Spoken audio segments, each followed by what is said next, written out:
Graça e paz, sou eu, Rodrigo Barbosa. Muito bom estarmos aqui mais uma vez para meditarmos no Evangelho segundo escreveu Lucas. Louvo a Deus por você estar acompanhando essa série, onde estamos no episódio de número 51. E hoje vamos falar sobre a transfiguração de Jesus, que está em Lucas, capítulo 9, no versículo de número 27 ao 36. Agora, eu te convido a separar os próximos 10 minutos, pelo menos, para crescermos em graça e conhecimento na palavra do Senhor.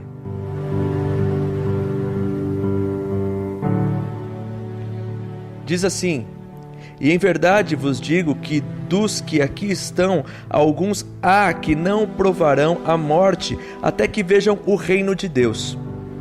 E aconteceu que quase 8 dias depois dessas palavras, tomou consigo a Pedro, João e Tiago, e subiu ao monte a orar. Estando ele orando, transfigurou-se a aparência do seu rosto, e as suas vestes ficaram brancas e muito resplandecentes. E eis que estavam falando com ele 2 varões, que eram Moisés e Elias, aos quais apareceram com glória e falavam da sua morte, ao qual havia de cumprir-se em Jerusalém. E Pedro e os que estavam com ele estavam carregados de sono, e quando despertaram, viram a glória e aqueles 2 varões que estavam com ele. E aconteceu que, quando aqueles se apartaram dele, disse Pedro a Jesus: Mestre, bom é que nós estejamos aqui e façamos 3 tendas, uma para ti, uma para Moisés e uma para Elias, não sabendo o que dizia. E dizendo ele isso, veio uma nuvem que os cobriu com a sua sombra, e entrando eles na nuvem temeram. E saiu da nuvem uma voz que dizia: Este é o meu filho amado, a ele ouvi.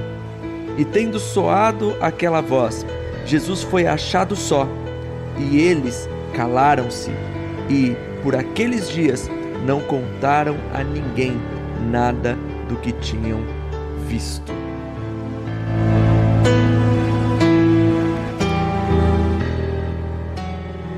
Jesus, no episódio anterior, havia predito a sua morte, dito que aqueles que quisessem segui-lo deveriam tomar a sua cruz, negar a si mesmo e assim segui-lo.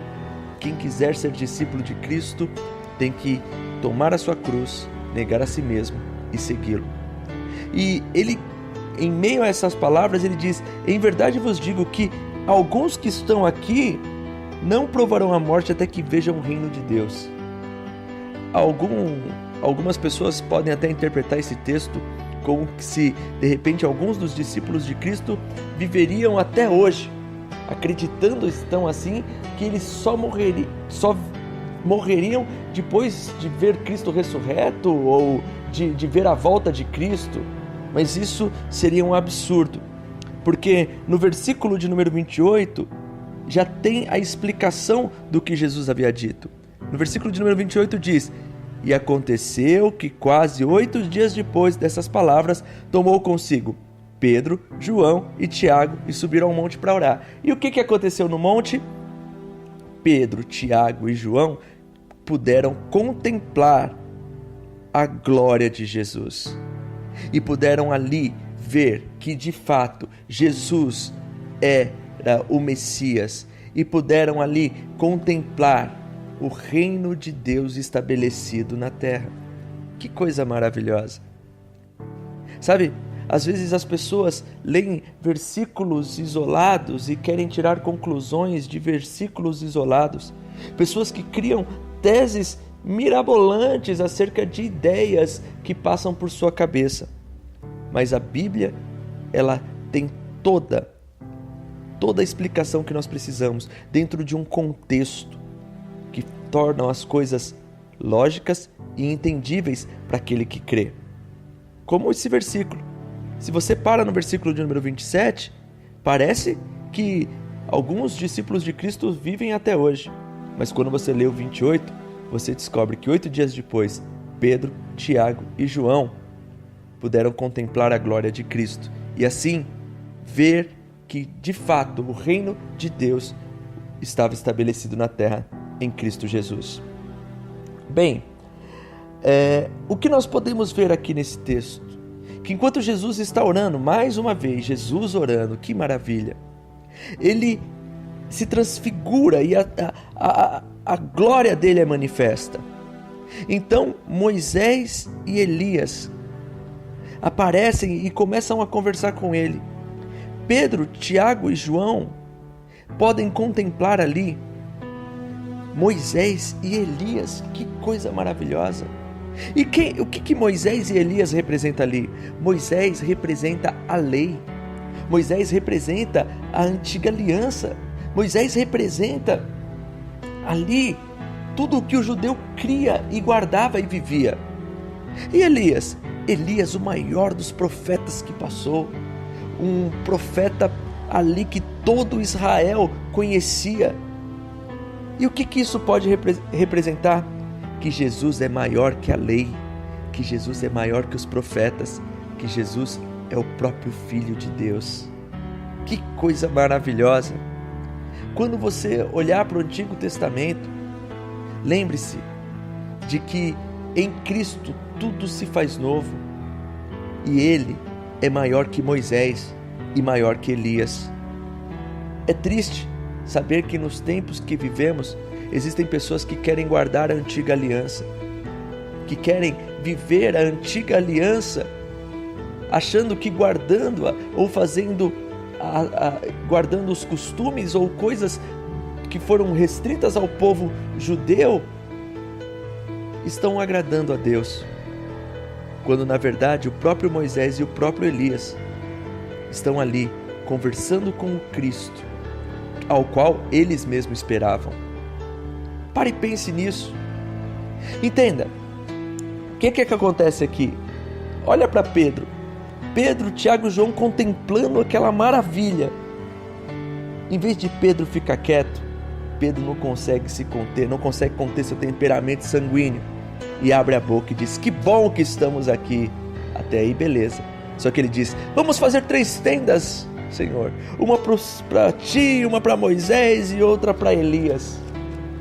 E às vezes é melhor ficar quieto. Sabe, Pedro, Tiago e João estão contemplando algo que homem algum pôde contemplar. E a expressão de Pedro declara para Jesus: Senhor, vamos construir tendas aqui, porque nós queremos ficar aqui. A presença de Deus está aqui. Nós estamos contemplando coisas maravilhosas aqui. E é aqui que nós queremos ficar. Nós não queremos voltar para a realidade, nós não queremos descer, nós queremos ficar aqui. Só que o próprio Deus aparece em uma nuvem, toma conta daquele lugar e diz: esse é o meu filho amado, ouve o que ele tem a dizer a vocês. Sabe, o que nós podemos aprender com essa palavra? Sabe, às vezes nós queremos viver uma espiritualidade que nos isola de tudo e de todos. Queremos ficar no monte ali e contemplando a glória de Deus, assim como Pedro, Tiago e João. Mas o Senhor quer que nós possamos viver a realidade da espiritualidade. Ser espiritual no monte, na glória, é fácil. Agora, no pé do monte é que estão os problemas. No pé do monte é que estão as situações que nós devemos resolver. Está lá a nossa espiritualidade, ela deve servir para a gente desenrolar as situações no pé do monte. A nossa espiritualidade não deve nos prender na religiosidade de ficar trancado nos templos e vivendo ali dentro a glória e buscando moveres e mais moveres. Quando na verdade a nossa busca em Deus deve nos fazer melhor para ouvir aquilo que o Filho de Deus tem para dizer para nós, para vivermos a vida normal. Porque a vida real não é feita em cima do monte, mas embaixo, nos pés do monte é que estão os problemas. Sim, ouça o que Cristo tem para dizer para você. Busque a Deus, e quando você buscar a Deus, você vai descobrir que Deus quer que você ouça o Filho dele. Siga Jesus e faça a vontade dele. Porque a gente vai ver no próximo episódio que no pé do monte está acontecendo um monte de coisa e que precisam ser resolvidas. No pé do monte tem um menino endemoniado. No pé do monte existem acusações contra os discípulos de Cristo. E a gente vai ver isso amanhã. Pense nisso. A espiritualidade, a busca da espiritualidade deve caminhar com a realidade da vida. Porque o Senhor não quer que vivamos isolados no monte, mas sim com a nossa espiritualidade resolvendo os problemas do pé do monte. Pense nessas coisas. Que a graça, a paz, o amor esteja sobre você e que você viva uma experiência com o Senhor ao ponto de, na vida real, você conseguir ouvi-lo e praticar tudo aquilo que ele te ensina. Um abraço, fique com Deus e até a próxima.